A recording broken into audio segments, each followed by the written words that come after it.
ગીત શેના ઉપર હતું? શેના ઉપર હતું?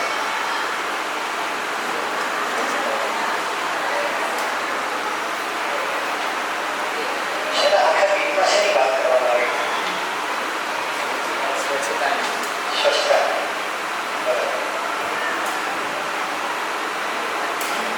મન કી બાત આપણે કરે છે, વડાપ્રધાન મન કી બાત કરે છે, બરાબર છે? તો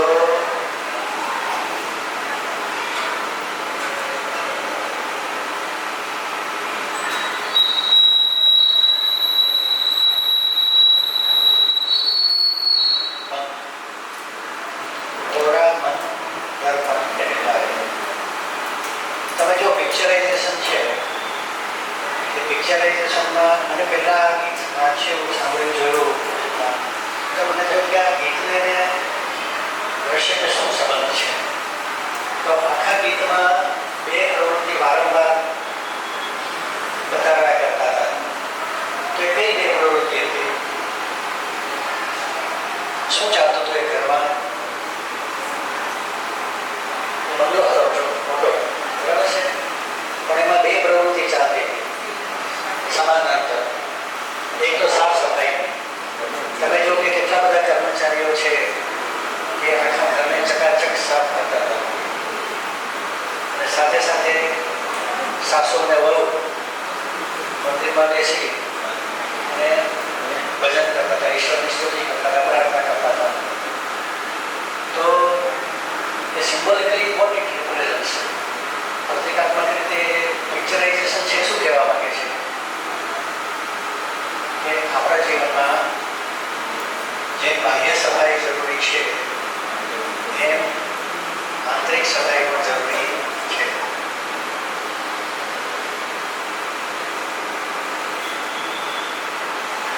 તમે કહ્યું કે બાહ્ય સફાઈ છે, આપણે રોજ નાહીએ છીએ, બાહ્ય અંગોની સફાઈ કરીએ છીએ. તો આપણે એક મોડેલમાં જોયું હતું કે આપણે આપણું જે અસ્તિત્વ છે, તો એક છે સ્થૂળ શરીર. સ્થૂળ શરીરના બે ભાગ છે, એક બાહ્ય શરીર અને એક આંતરિક શરીર. હાથ, પગ, કાન, નાક, બાહ્ય અંગો આપણે દેખાય છે, પણ આપણી અંદર રહેલું પાચન તંત્ર, રુધિરાભિસરણ તંત્ર, શ્વસન તંત્ર, નાડી તંત્ર, વિસર્જન તંત્ર, બરાબર છે, સંવેદનાનો તંત્ર, એ આપણે દેખાતો નથી પણ છે, બરાબર છે. એવી રીતે જેમ સ્થૂળ શરીર છે, સૂક્ષ્મ શરીર પણ છે. સૂક્ષ્મ શરીરમાં આપણે મન, બુદ્ધિ, ચિત્ત અને અહંકારમાં ક્લાસિફાઈ કરેલું છે. તો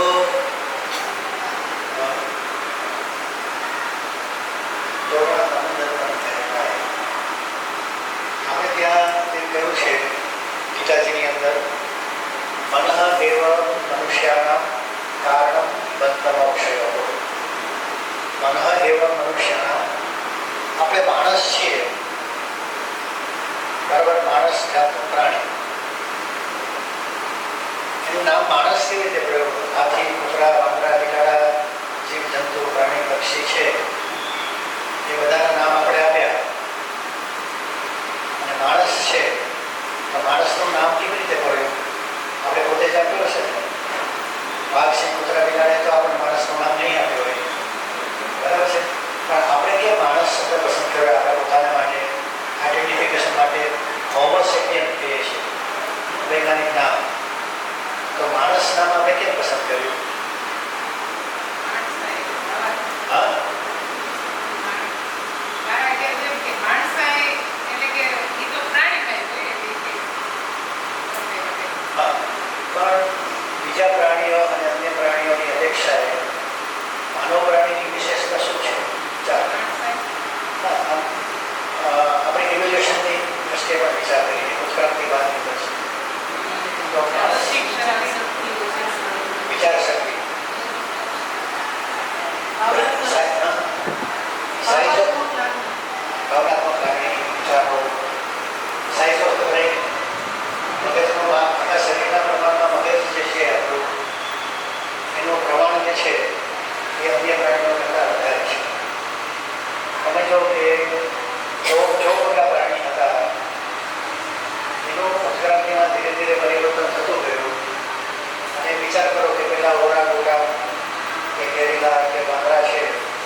પછી જાડે જાડે બોલવાનું છે ને તો તે કૂદતા હશે. પણ પહેલી વખત 4 પગવાળો પ્રાણી છે એ 2 પગ ઉપર બેલેન્સ કરતા શીખે. પછી આપણે જેને વિહંગ પક્ષીઓ એટલે એ પોતે પોતાના 2 આગળના પગ છે એને પાંખોમાં પરિવર્તિત કર્યા અને આકાશમાં ઉડી શક્યા. માછલી જેવી વસ્તુઓ જે છે એ એને હલેસાની જેમ સમુદ્રમાં જોઈ જલ્દી મળે છે. માણસ છે એ પોતાના હાથનો વિકાસ કર્યો છે. મોટાભાગના પ્રાણીઓ 4 પગે ચાલે છે અને એની કરોડરજ્જુ આડી છે. માણસ કરોડરજ્જુ ઊભી થઈ. બરાબર છે.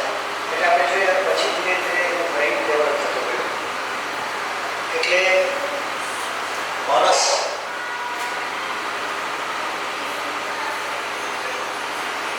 જેનું મન વિકસિત છે એ માણસ શબ્દ લગાવવાથી આવ્યો.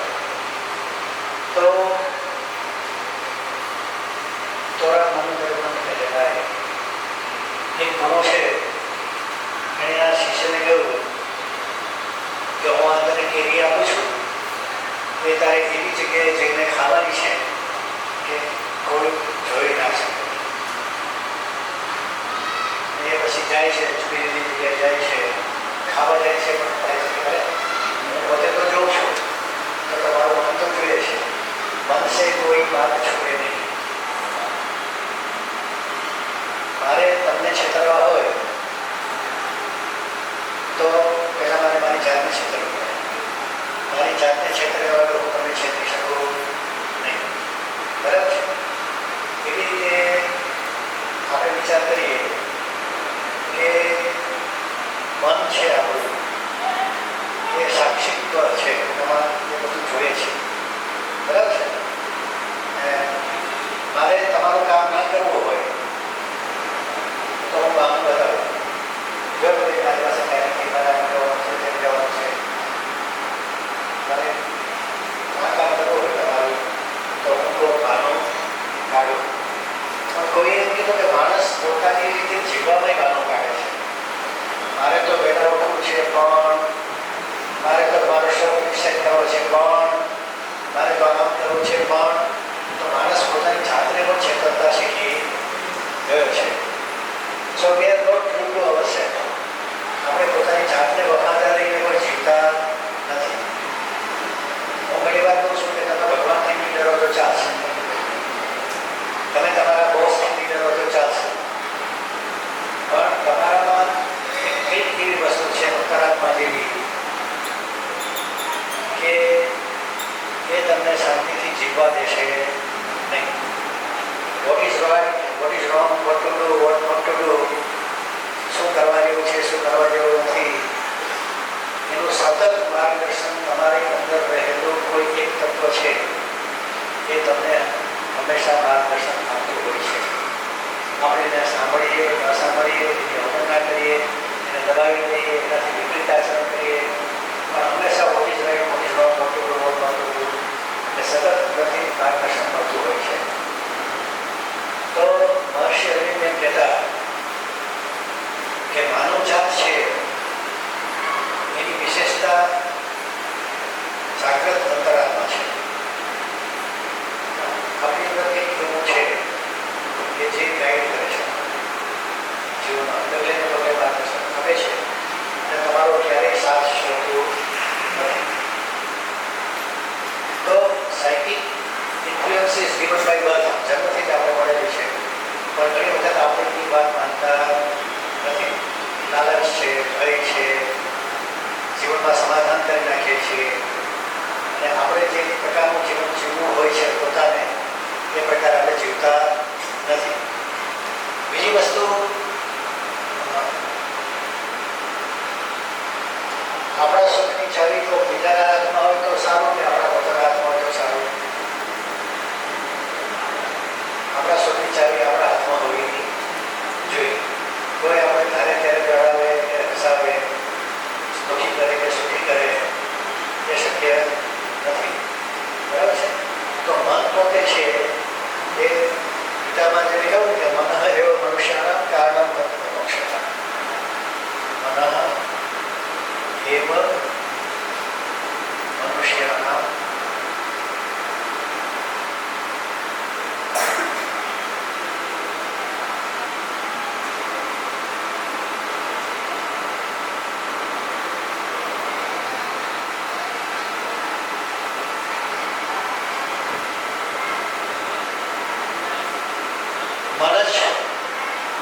બંધનનું કારણ છે અને મન જ મુક્તિનું કારણ છે. તો આ જે મોડેલ છે એમાં ખાસ આપણે મનની વાત કરવાની છે.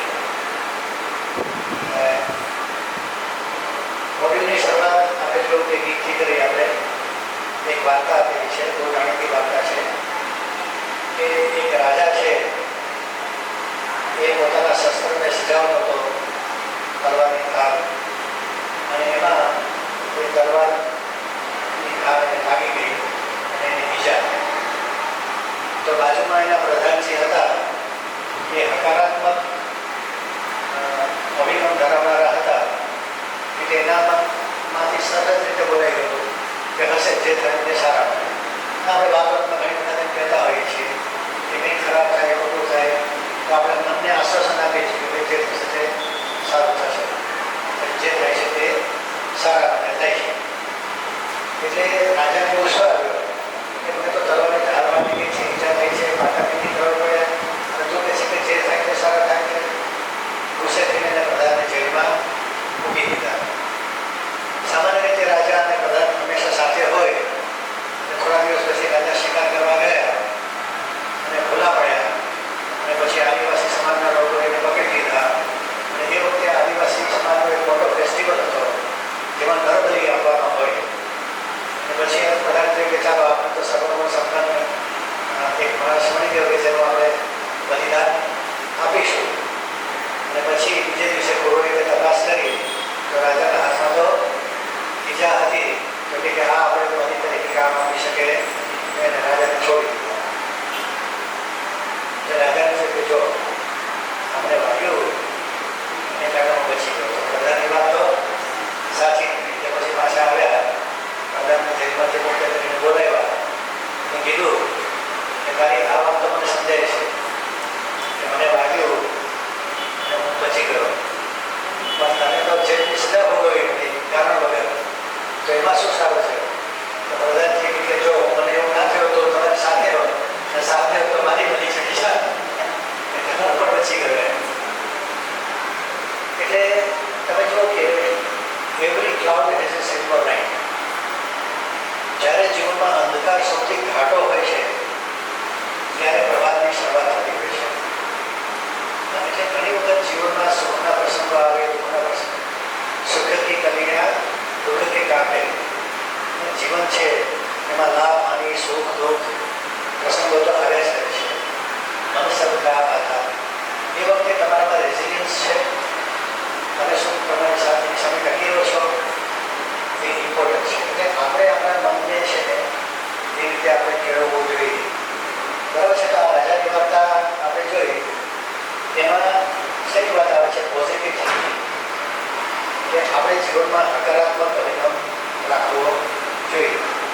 એક બીજી પણ અનૈતિક વાર્તા આમાં આવી છે કે એક જગ્યાએ મોટા મંદિરનું બાંધકામ ચાલતું હતું. કેટલાય મજૂરો ત્યાં કામ કરતા હતા. એક સાધુ ત્યાંથી પસાર થયા અને એને એક મજૂરને પૂછ્યું કે ભાઈ તમે શું કરો છો? તો પેલો ભાઈ પકડાયેલો હશે, આંધળા છો, જોતા નથી, હું આ પથ્થર કાંટાથી કરું છું એમ. સાધુ કે ઠીક છે ચાલો. એને બીજા એક મજૂર પૂછ્યું ભાઈ એને તમે શું કામ કરો છો? તો કે હું એક શિલ્પકાર છું અને હું આ શિલ્પ બનાવું છું કારણ કે મારા કુટુંબના ભરણપોષણનો એકમાત્ર આધાર આ છે. મને બીજું કશું આવડતું નથી, પણ આ કામ હું કરું છું એમાંથી મારા કુટુંબનું ભરણપોષણ થાય છે. એટલે હું મારી કુટુંબના વડા તરીકે, કમાનારા સભ્ય તરીકે હું મારી ફરજ બજાવું છું. ત્રીજી વ્યક્તિને પૂછ્યું કે ભાઈ તું શું કરે છે? તો કે મેં એક સુંદર મજાના મંદિરનું નિર્માણ કરી રહ્યો છું. હજારો લાખો ભક્તો અહીંયા આવશે, પ્રેરણા મળશે, માર્ગદર્શન મળશે.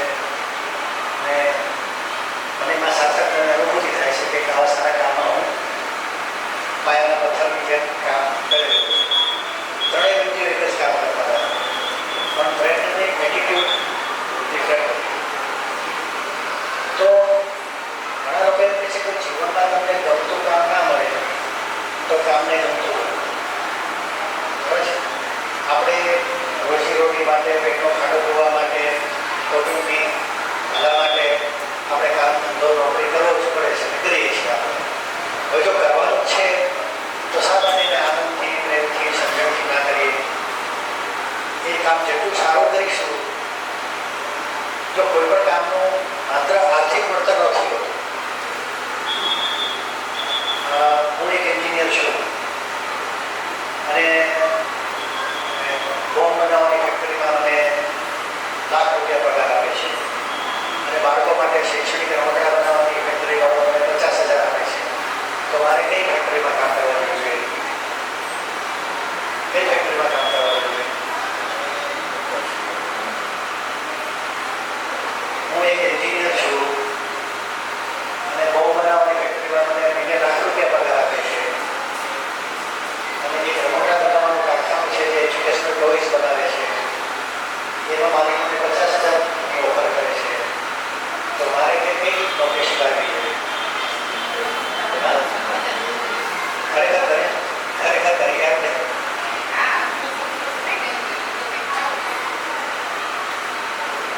તો માણસનો પણ કંઈક અસૂલ હોય છે કે ભાઈ બોમ્બ બનાવવાની ફેક્ટરીમાં વિધ્વંસકારી પ્રવૃત્તિ છે. અમે લોકો વાઘા બોર્ડર પર ગયા હતા અને સામે કાર્યક્રમ થતો હોય છે ને, એની શરૂઆત હતી ને ભારત માતા કી જય, એ બાજુ પાકિસ્તાનના બોર્ડર હતા. તો મને એ વખતે એક ક્ષણ મારા મનમાં વિચાર આવ્યો કે હું તો સરહદની આ બાજુ જન્મેલો છું, પણ જો હું સરહદની પેલી બાજુ જન્મ્યો હોત તો હું શું કરત? પાકિસ્તાન જિંદાબાદ બોલતો હતો. બરાબર છે? હું ગાઉં છું સારે જહાં સે અચ્છા, તો શું સ્વિટ્ઝરલેન્ડ वाले नहीं कहता कि सारे जहां से अच्छा हिंदुस्तान हमारा, ये कहता है कि सारे जहां से अच्छा स्विट्जरलैंड हमारा. तो પક્ષીઓને કોઈ સરહદ મળે નથી, આપણને મળે છે. બરાબર છે? તો આપણે આ જોયું કે ત્રણેયનો અભિગમ જુદો હતો.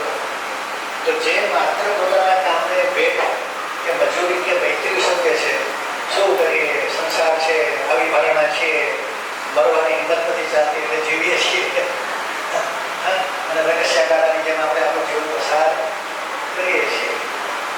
બરાબર છે? તો એ જીવન બોજારો બને છે અને એનો માત્ર મન છે આપણું, આપણા જીવન પ્રત્યેનો અભિગમ છે.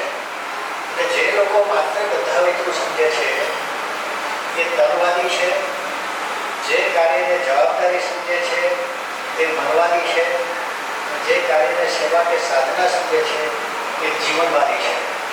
રેફરન્સ ફોર લાઈફ, જીવન પ્રત્યેની કૃતજ્ઞતાનો ભાવ. બરાબર છે? કે આપણે આપણું જીવન મળેલું છે તો આપણે પોતાની જાતને પણ સુખી કરીએ અને સૌ કોઈના ભલામાં આપણું પણ ભલું સમાયેલું છે અને બહુજન સમાજ માટે પણ આપણે કામ કરીએ, સૌના હિત માટે પણ આપણે કામ કરીએ. એટલે આપણા હાથમાં જે કંઈ પણ કામદારો પણ આવ્યું હોય તો એ કામને એક તો આર્થિક વળતર હોય છે, બીજું સામાજિક ઉપયોગિતાનો સિદ્ધાંત, સોશિયલ યુટિલિટી. જેમ કે મેં કહ્યું કે શૈક્ષણિક રમકડા બનાવવાથી બાળકોનો માનસિક વિકાસ થાય છે, તો માનવ જાતિના વિકાસમાં હું યોગદાન આપી રહ્યો છું. અને બોમ્બ બનાવવાની ફેક્ટરીમાં નુકસાનકારક પ્રવૃત્તિ છે તો વિધ્વંસકારી પ્રવૃત્તિમાં તો એ નૈતિકતાનો સિદ્ધાંત થયો, એવી રીતે સામાજિક ઉપયોગિતાનો સિદ્ધાંત થયો. આત્મસંતોષ, જે તમે વાત કરી કે હું એક સારા કામમાં જોડાયેલો છું, મને સંતોષ મળે છે. બરાબર છે? મારી જાતને વ્યક્ત કરવાની તક મળે છે, અભિવ્યક્તિની તક મળે છે. તો કોઈ પણ કામનું વળતર માત્ર આર્થિક હોતું નથી, પણ માનસિક સંતોષ, શારીરિક સંતોષ, ભાવનાત્મક સંતોષ, એક જ પ્રકારનો ફેક્ટરીમાં શું છે કે મારે અહીંયાથી કામ મૂકવાનું છે, બસ આટલું જ કામ કરવાનું છે. તો મારું જીવન આની બહાર જતું નથી, આની બહાર જતું નથી. તો એક બોર્ડરની વચ્ચે જ હું મારું કામ કરું છું.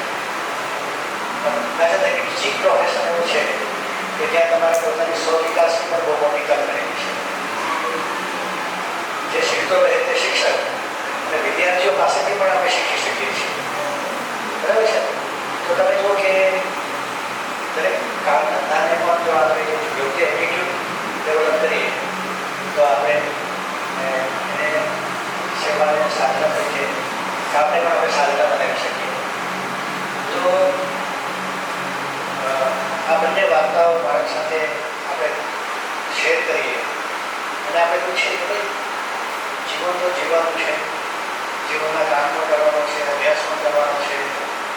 પણ તો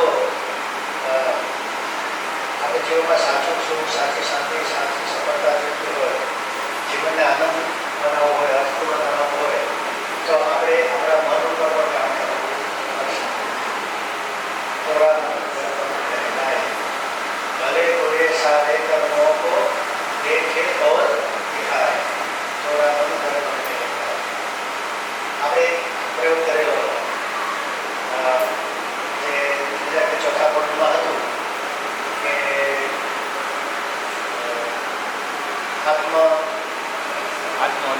આત્મવિશ્વાસ અને આત્મસન્માન અને એમાં આપણે આઈ લવ યુ વાળી યુક્તિ કરાવી મિરર વાળી, બરાબર છે. તોરાવાની અંદર પણ કહેવાય શું આપણે હરીશા સામે જોઈને રોજ 1 minute 2 minute I love you કહી અને પોતાની જાતને કહી શકીએ કે ઓલવેઝ બેટર ફેરવર્ડ, હું આજે મારો સમય કેવી રીતે પસાર કરીશ, હું આનંદમાં રહીશ,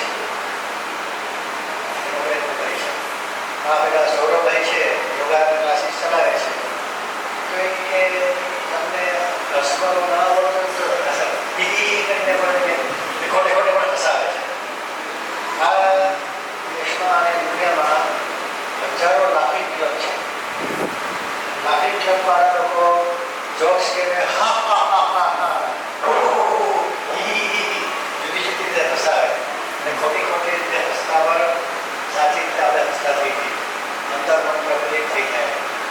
બરાબર છે. તો how to make yourself happy, આપણે પોતે પોતાની it's a choice, to be happy is a choice.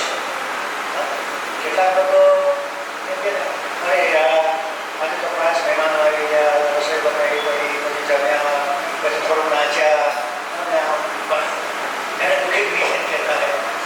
અરે યાર આજે કેવું છું ને રસ્તામાં જતો તો ગાડીનો પંચર ગયો, પછી મને વિચાર કે હવે શું કરું, તો કોઈકને લિફ્ટ માગી, તો એ લિફ્ટ ના આવી, પછી હું દોડતો બસ પકડ્યો, પછી ત્યાં પહોંચી ગયો અને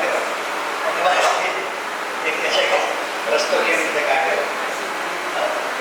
તો એક જ પ્રસંગ કે એક જ ઘટના બે જુદી વ્યક્તિઓ સાથે બને છે અને એક વ્યક્તિ છે એ બાઉન્સ બેક કરે છે, રિકન્સિલિએશન કરે છે, એક પડી જાય છે, ભાગી પડે છે, તૂટી પડે છે. આવું કેમ થાય છે? દરેક જીવના જીવનમાં સુખ દુઃખના પ્રસંગો તો આવે જ છે, બરાબર છે. પણ પડેલું પડી શકાય, પડ્યાથી પાછા બેઠા પણ થઈ શકાય. તો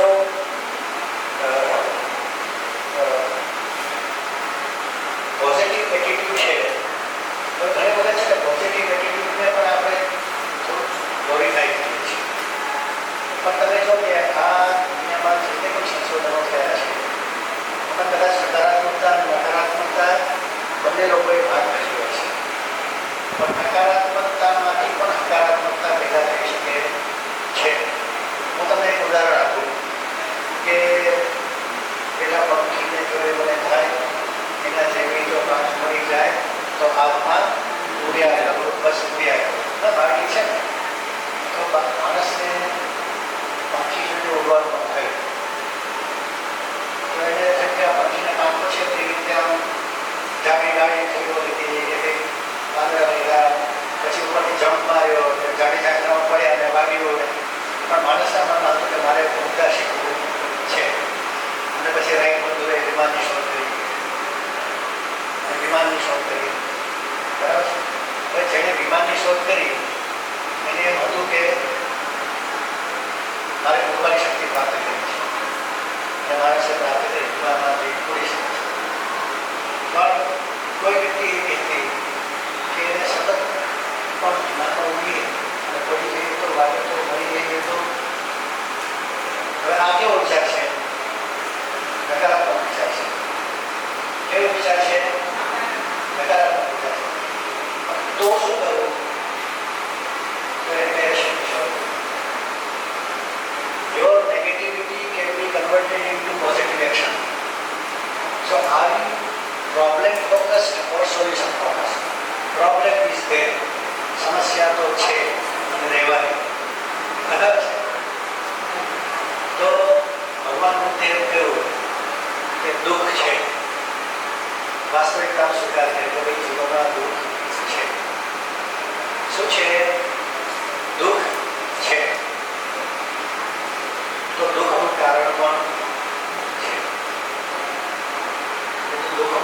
છે તો દુઃખનો ઉપાય પણ છે. એના માટે આપણે ચાલવાનું છે. ચાલીએ તો દુઃખ કપાય, પગલે પગલે પણ કપાય. તો આ ચાર આર્ય સત્યો ખબર નથી કે દુઃખ છે, દુઃખનું કારણ છે, દુઃખનો ઉપાય પણ છે અને એનો માર્ગ પણ છે, દુઃખ મુક્તિનો માર્ગ પણ છે. તો how you cultivate your mind. જો ડર અછાય, ડર શું છે? એ આપણું સેલ્ફ ડિફેન્સ મિકેનિઝમ છે. આત્મરક્ષણ માટે આપણને મળેલી અનમોલ ભેટ છે.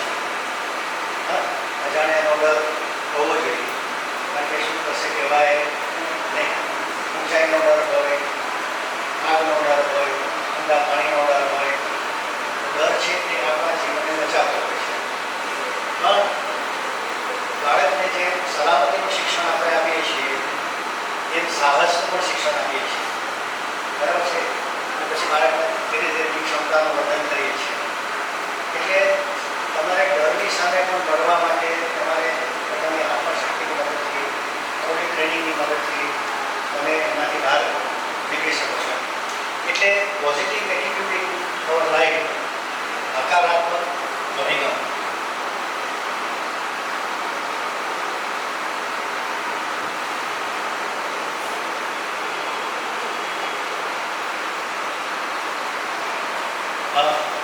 હવે હકારાત્મક અભિગમ છે એ આપણા જીવનમાં કેવું પરિવર્તન લાવી શકે, અથવા તો કેવા કેવા બદલાવ લાવી શકે. તો આપણે એવું કરવાનું છે કે દરેક વ્યક્તિએ એક હકારાત્મક અને એક નકારાત્મક વિચાર પોતાના મગજમાં રાખવાનો છે. એક પોઝિટિવ વિચાર અને નેગેટિવ વિચાર પોતાના મગજમાં રાખવાનો છે.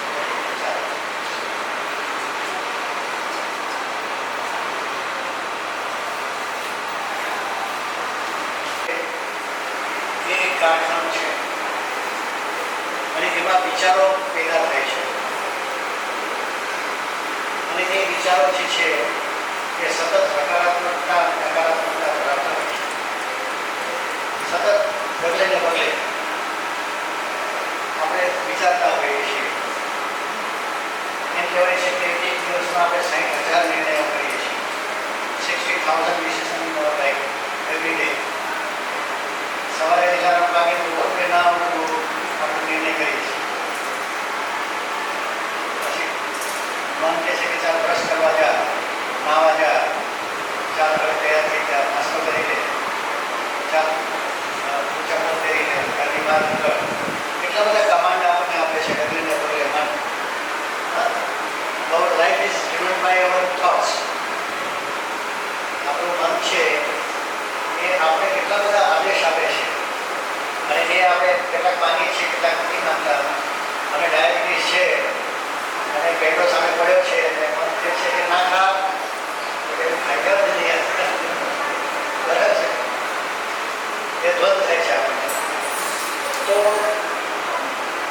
Parts and planes of the being, મેં કહ્યું છે કે આપણા મન છે ને એક ફિઝિકલ માઇન્ડ છે, એક ઇમોશનલ માઇન્ડ છે, એક રેશનલ માઇન્ડ છે. એમાં પણ પ્રકાર છે. દાખલા તરીકે પેટાનું મેં ઉદાહરણ આપ્યું કે પેટો પડ્યો છે અને હું ખાવા તો જાય. મારી અંદર નૈતિકતા છે એ કહે છે કે ના, કોઈને પૂછ્યા વગર ના લેવાય, એ ચોરી કહેવાય, પાપ કહેવાય, ખોટું કહેવાય. મારી અંદર શારીરિક આકર્ષણ છે, ભોગવીને લઈને કોણ જોઈ છે, ભાવે છે તો ખાઈ લે. તો પછી રેશનલ ડૉક્ટર હશે કે નહીં ના ખાવ ના ખાય.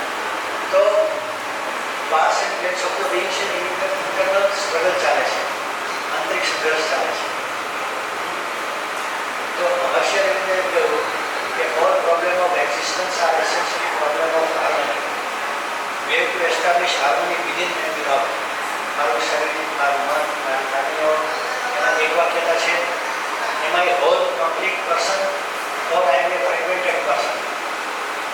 ચલો એક ભાગ આમ છે એક ભાગ આમ છે ને મારા પોતાની અંદર ઠેકાણું નથી તો અમારે ક્યાંય ઠેકાણું કરવાનું છે, બરાબર છે. તો આપણે આપણા વ્યક્તિત્વને સુગ્રથિત કરવાનું છે.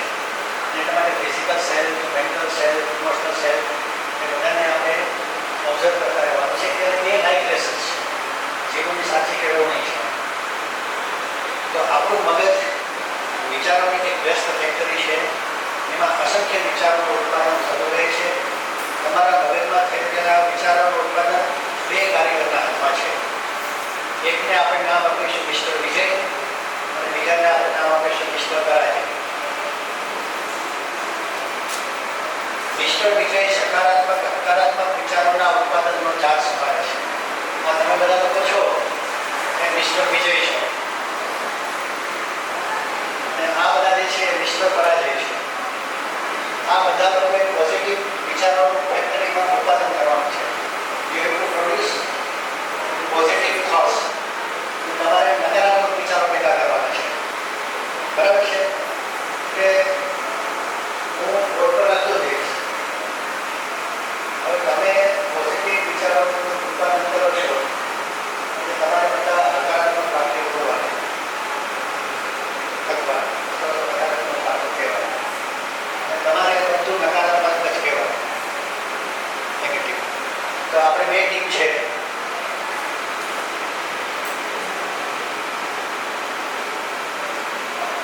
મિસ્ટર વિજય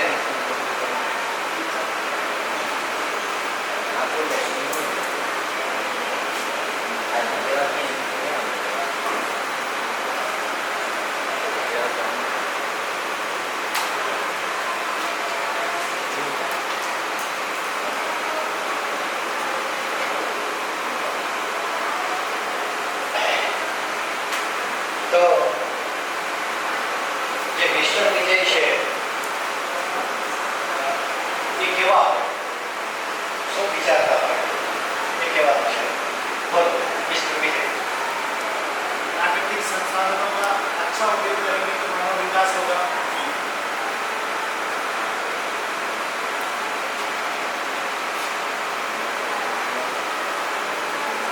પ્રાકૃતિક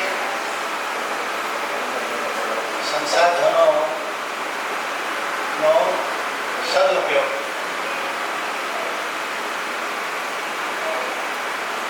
મિસ્ટર પરાજય શું વિચારે છે? પ્રાકૃતિક સંસાધનનો દુરુપયોગ ન કરવો. એટલે जो हमेशा आज हम देखते हैं कि ग्लोबल वार्मिंग हो रहा है, क्लाइमेट चेंज हो रहा है, ऊंचे पानी वायु उसका प्रदूषण हो गया है, भूगर्भ से हम खनिज निकाल रहे हैं, ऊर्जा का व्यय कर रहे हैं, मतलब we are heading towards doom slide. तो આપણે કહીએ કે માણસ જાત છે એ પ્રકૃતિનો વિનાશ થઈ રહ્યો છે.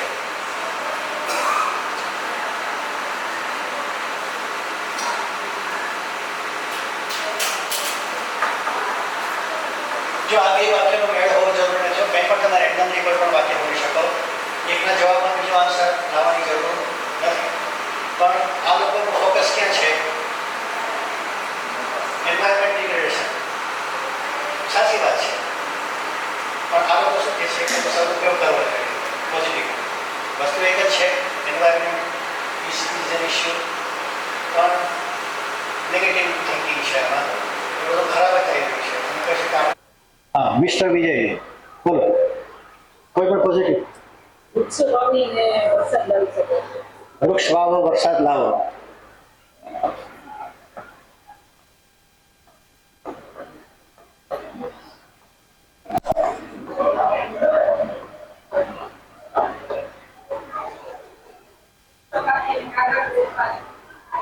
વૃક્ષો કાપીને જો આમાં છે ને એવું થાય છે કે આપણે કાઉન્ટર આર્ગ્યુમેન્ટ્સ પણ કરીએ છીએ. પણ દાખલા તરીકે જે મિસ્ટર વિજય છે એની પર્સનાલિટી કેવી હશે? ચાલો આપણે જુદી રીતે જોઈએ. હા હિંમતવાન છું એવી. હા હું હિંમતવાન છું. મિસ્ટર વિજયમાં હિંમત હોય છે.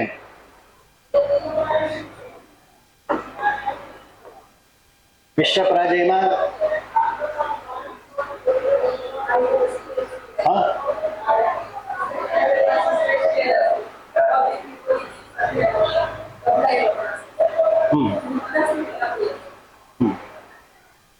ઓકે, મને લાગે છે કે હું વધારે સારી રીતે કોમ્યુનિકેટ નથી કરી શક્યો. મારે કેવા પ્રકારના જવાબો જોઈએ છીએ. પણ ઉદાહરણ તરીકે આપણે જોઈએ કે મિસ્ટર પરાજય છે એ હંમેશા પોતાનામાં કે બીજામાં ખામી જુએ છે. મિસ્ટર પરાજય છે એ કામ અધૂરા છોડી દે છે. મિસ્ટર પરાજય છે એ જવાબદારીથી ભાગે છે. મિસ્ટર પરાજય છે હંમેશા ફરિયાદો કરતો રહે છે. સમસ્યાનો પોતાની જાતે ઉકેલી શકે. ઉકેલ મેળવવા મથે છે. ઉકેલ મેળવીને શાંતિપૂર્વક આગળ ડિસિઝન લેવી. આગળ વધે છે. આશાવાદી હોય છે. નવી તકો ઝડપી લે છે. બહાના બાંધે છે. બહાના બનાવે છે.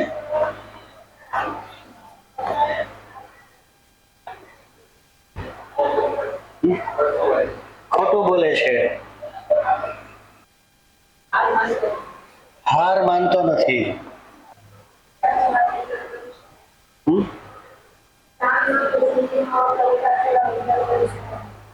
જરા મને સંભળાતું નથી. ઉતાર ચઢાવ હેન્ડલ ના કરી શકે. હા, ઉતાર ચઢાવ. જો આ બેને વાત કરી ઉતાર ચઢાવની, બહુ ઇમ્પોર્ટન્ટ વાત કરી. સુખમાં ચકી ન જવું અને દુઃખમાં ભાંગી ન પડવું. બરાબર છે? જીવનમાં સુખ દુઃખ તો આવે, ઉતાર ચઢાવ તો આવે, પણ સુખમાં છકી ન જવું અને દુઃખમાં પડી ન ભાંગવું. તો એ કેવી રીતે બને? મનને આપણે એ રીતે ડેવલપ કરીએ તો ને. કારણ કે મન સબકા આધાર. મન છે બધાનો આધાર છે. બરાબર? આપણે કહીએ છીએ ને કે દુઃખ વેચવાથી ઘટે અને સુખ વેચવાથી વધે. તો સુખ દુઃખના પ્રસંગોમાં આપણે બધા લોકો ભેગા થતા હોઈએ છીએ. મારે ત્યાં લગ્ન પ્રસંગ છે, બધા ભેગા થયા, સાથે મળીને આનંદ કર્યો. મારા ઘરે મૃત્યુની ઘટના બની, બધા લોકો આવ્યા, મને આશ્વાસન આપ્યું, શાંતિ આપી. તો સુખ અને દુઃખ તો જીવનમાં આવે છે, પણ આપણે એકબીજાની સાથે રહી અને એમાં મદદરૂપ થઈએ છીએ. પણ મિસ્ટર પરાજય છે તો એ ઉતાર ચઢાવ સહન કરી શકતો નથી.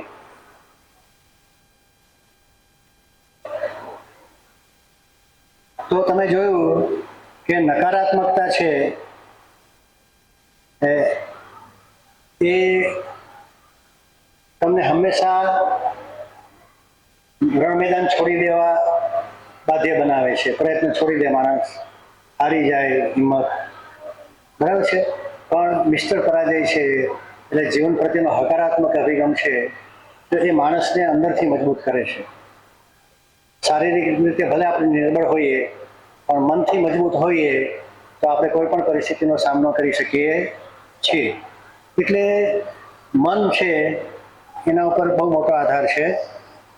તો હવે આપણે બાળકોને વર્ગખંડ પ્રક્રિયાના ભાગરૂપે આપીએ પત્રિકા.